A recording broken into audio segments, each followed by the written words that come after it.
네, 코로나19 사태 극복을 위한 역대 최대 35조 원대 추가 경정 예산안이 지난 금요일 밤 국회를 통과했습니다. 당장 오늘부터 돈이 풀리기 시작하는데요. 네, 어떤 사업들에 얼마나 재정이 투입되는지 알아보겠습니다. 오늘 홍남기 부총리 겸 기획재정부 장관 스튜디오에 모셨습니다. 어서 오십시오. 안녕하십니까? 예, 반갑습니다. 정부 목표보다는 좀 늦게 이제 추경이 통과가 됐습니다. 일단 그 요목조목 저희가 알아볼 텐데요. 총액 규모에서 좀 달라진 게 있는지도 좀 알려주시고 정부 편성안보다 늘어난 증액된 부분도 좀 설명해 주십시오. 예, 정부가 35조 3천억을 제출했는데요. 이번에 2천억이 삭감된 35조 1천억 원으로 확정이 됐습니다. 네. 저 국회에서 약 1조 3천억이 늘어났는데요. 늘어난 거에 가장 큰 요인은 두 가지입니다. 약 87만 명의 일자리를 지원하기 위해서 약 5,200억 정도가 늘어났습니다. 저희가 고용을 해고하지 않고 유지하는 기업에 대해서 지원하는 고용 관련해서 고용 유지 지원금이 있는데요. 이와 관련돼서 한 5,200억을 증액 반영됐고 두 번째는 아무래도 이번에 코로나19 때문에 청년층이 가장 큰 타격을 받았는데요. 청년층에 대한 지원 예산이 정부가 한 6천억 정도를 더 계상을 해놨는데 국회에서 4천억 원을 더 증액을 했습니다. 임대주택 한 2,500호를 다 추가 공급한다든가 청년을 위한 IT 일자리를 한 10,000개 정도 더 확대하는 등 4천억 정도를 늘렸는데요. 이 두 가지가 가장 큰 요인이었고 더 몇 가지 말씀을 드린다면 아시다시피 등록금 반환과 관련돼서 지원해야 되는 거 아니냐 해서 그와 관련돼서는 대학에 간접 지원하는 형태로 한 1,000억 원 정도 저희가 반영을 했다는 말씀을 드리고요. 나머지는 중소기업 소상공인에 대한 지원 또는 K방역을 방역 지원 예산 등이 합해져서 총 1조 3천억 정도가 증액이 됐습니다. 네, 말씀해주신 대학 등록금 반환 지원 문제 좀 살펴보려고 하는데 여전히 대학들이 좀 이 반환에 대해서 미온적인 태도를 보이고 있어서 학생들의 반발이 큰 상황입니다. 만약에 이번 지원에도 대학들이 자발적으로 이렇게 반환을 하지 않는다 했을 때 향후 대책이 있으신지도 궁금합니다. 예, 등록금 반환과 관련돼서는 저는 대학과 학생들이 서로 소통하면서 협의해야 될 사안이라고 생각합니다. 그 반환 등록금에 대한 수납한 데는 대학인데 국민 세금으로 그걸 반환한다는 거는 이렇게 연결성이 좋은 것 같고요. 다만 이제 대학이 학생들과 소통해서 등록금을 일부 반환할 경우에 대학도 여전히 재정이 어려워질 수 있기 때문에 그러한 경우에는 그러한 대학을 지원하겠다고 해서 이번에 1,000억이 증액된 것이고요.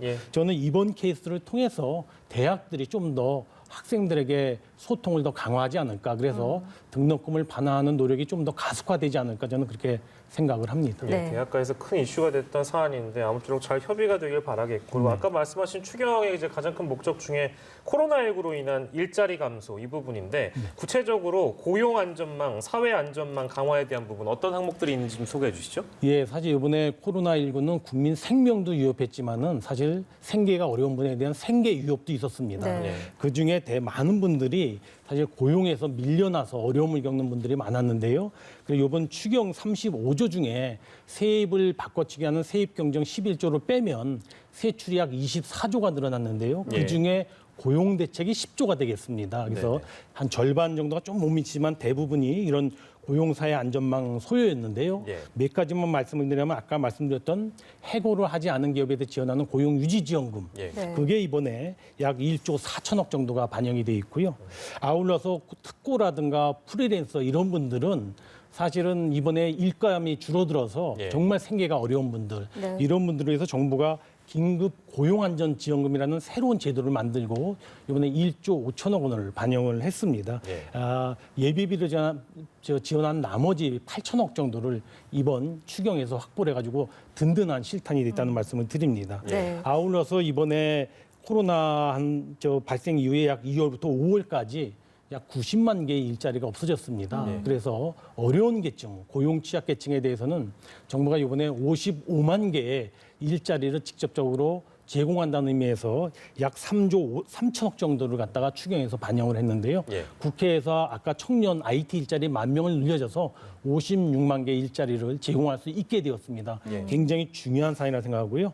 이미 실직자가 된 사람들에서는 고용보험에서 구직급여를 주게 되는데 워낙 실직하신 분에 대한 구직급여 수요가 많아서 이번에 약 3조 4천억을 집어넣어서 한 50만 명 정도에 대한 구직급여를 충원하기로 그렇게 했는데 이 네 가지가 예. 제가 보건대는 고용 측면에서 아주 튼튼하게 안전망을 확보한 사례가 되겠습니다. 네. 예.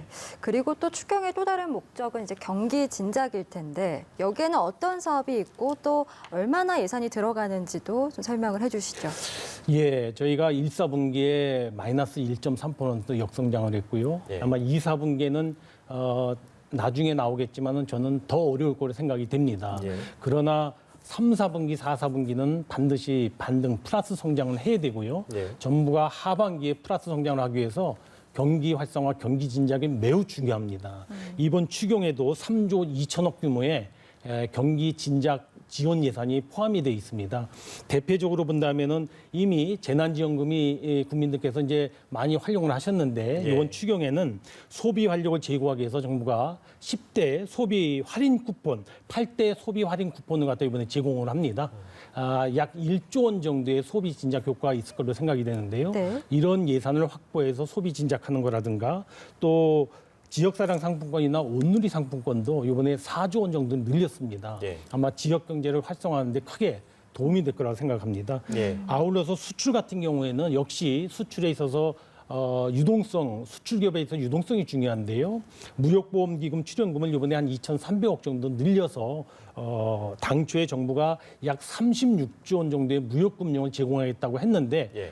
그 일정에 차질이 없도록 이번에 많은 지원이 확보가 됐다는 말씀을 드립니다. 네. 예. 이 이외에도 사회간접자본 보강 수요로서 한 4,500억 정도를 반영한다든가 또는 뭐 자동차나 조선항공 같이 어려운 위기 업종에 대한 지원을 강화해서 예. 지역 경제도 활성화하고 제조업도 뒷받침하는 예산들이 이번 추경에 촘촘하게 반영돼 있다는 말씀을 드립니다. 네, 경기 진작을 위한 예산들 항목들도 설명해 주셨고 한국판 뉴딜 이게 7월 중에 발표된다고 들었습니다. 규모와 이 주요 사업들 좀 설명해 주십시오. 예, 한국판 뉴딜은 말씀하신 대로 아마 다음 주나 이렇게 7월 중순경에 정부가 최종적으로 발표할 예정입니다. 예. 지난번에 추경을 내면서 정부가 디지털 뉴딜과 그린 뉴딜, 고용 안전망에 대한 사업 예산을 짜면서 추경에 저희가 5조 1천억 원을 계상을 해서 신청을 했는데요. 예. 이번에 일부가 조정되면서 4조 8천억 원이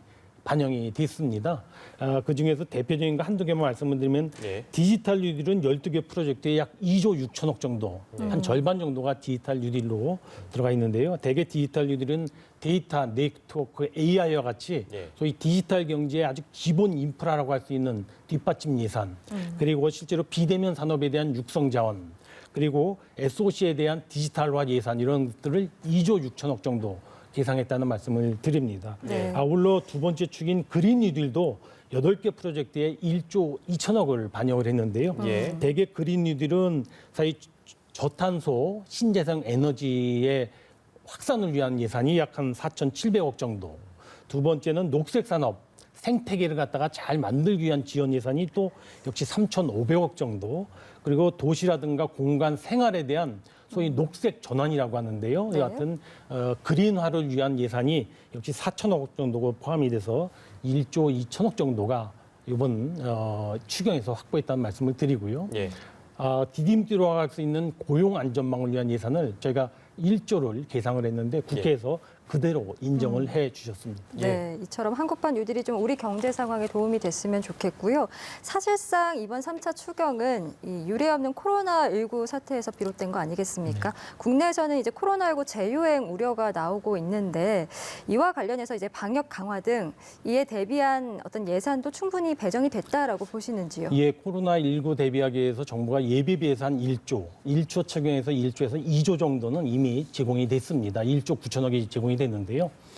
이번에 부족한 예산 약 1조 원 정도를 추가 확보를 했습니다. 네. 대개 확보된 예산이 말씀하신 대로 코로나 재확산에 대비한 방역 예산 물품들을 구입하는 예산이라든가 또는 이 음압병상 120병상을 확충한다든가 또는 여러 가지 이 보호구라든가 인공호흡기 같이 방역 물품을 확보하는 예산이 포함이 되어 있고요. 두 번째는 역시 K방역인데 네. 우리의 백신 개발이라든가 또는 치료제 개발, 그다음에 K방역의 수출 지원 이런 소요로 약 1조 원 정도를 반영했다는 말씀을 드리고요. 예. 특히 이번에는 코로나 재확산을 근본적으로 막기 위해서 저희가 취약계층에 대해서 이 인플루엔자 무상 접종을 신청을 했는데요. 예, 예. 이번에 국회에서 65세까지만 적용됐던 거를 62세로 나이를 낮춰서 예. 한 224만 명 정도가 더 추가적으로 무상 접종을 받을 수 있도록 돼 있는데요. 예. 아마 코로나 재확산을 위해서 중요한 디딤돌이 될 거로 저희는 생각을 합니다. 예. 이번 추경 이제 얘기가 될 때 나라 빚이 늘어난다라는 이제 우려를 하시는 분들이 많았던 것 같습니다. 이제 이게 빚이 실제 얼마나 늘어나는지도 궁금하고 재정 건전성 관리를 위해서 별도로 어떤 방안을 좀 계획하고 계신지도 여쭙고 싶습니다. 예, 사실 이번에 35조에 추경을 하면서 정부로서도 전부 국가 적체를 발행해서 한 것이 아니고요. 그중에 한 3분의 1에 해당되는 12조 원 정도는 다 지출 구조 조정을 위해서 충당을 했고요. 나머지 부족한 소요 23조 원 정도를 정부가 국채를 발행을 추가적으로 했습니다. 지금 말씀하신 대로 23조를 추가적으로 발행하더라도 저는 국채를 23조 추가 발행하는 부담보다도 예. 이를 통해서 지원해서 경제가 회복되고 위기를 극복한다면 더 투자할 가치가 있다고 판단을 해서 그렇게 했고요. 예. 당연히 말씀하신 대로 적자 국채를 더 발행하다 보니까 우리 GDP 대비 국가 채무의 수준이 약 43%대까지 좀 올라갔습니다. 그러나 선진국 수준에 비하면 현저히 낮은 수준이지만 예. 또 국가 채무가 너무 급격하게 늘어난다는 지적도 있어서 예. 정부로서는 세입 확충 노력이라든가 또는 지출 구조 조정 노력 그리고 하나 더 말씀을 드린다면은 재정 준칙에 대해서도 어떻게 설정하는 것이 바람직하지 않겠느냐 해서 재정 준칙에 대해서 현재 검토 중에 있다는 말씀을 드립니다. 네, 예. 마지막으로 추경은 아니지만 최대 하도인 이 부동산 관련해서 질문 하나만 드리겠습니다.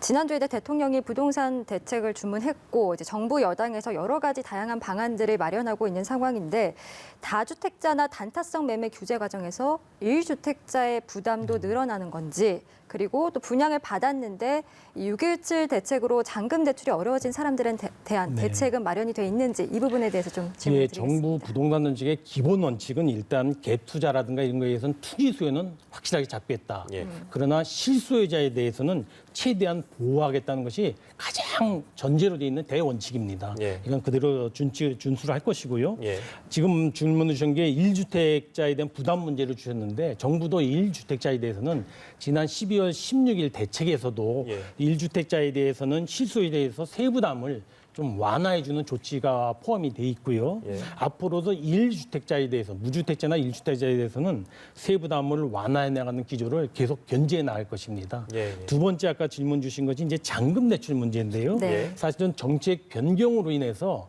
잔금 대출에 있어서 영향받는 분들이 기존에도 있었고 또 그대로 정책이 견지가 되어 왔는데 이번 같은 경우에 특별하게 아마 일부 지역에 투기 과열 지구라든가 조정 대상 지역으로 지정이 되면서 되다 보니까 아마 LTV의 비중이 떨어지면서 그런 문제가 제기됐던 것 같습니다. 일각에서 정부 나름대로는 이와 같은 규제 지역 지정 전에 대출받았던 소요들을 이와 같은 1주택자에게는 일정 부분 보호해주는 제도가 지금도 있습니다만 예. 이번에 조금 더 그런 문제 제기가 컸던 것 같습니다. 그래서 정부로서는 이 중도금, 기계약돼 있는 중도금 대출하고 잔금 대출이 하나의 연장성산에 있다는 그런 전제하에 이분들을 갖다가 좀 더 보호해 줄 수 있는 방법이 뭐가 보완책이 있는지를 예. 추가 점검하고 검토할 예정인 점을 말씀을 제가 드립니다. 예, 실수요자를 최대한 보호하는 게 대원칙이라는 점까지 저희가 확인했고요.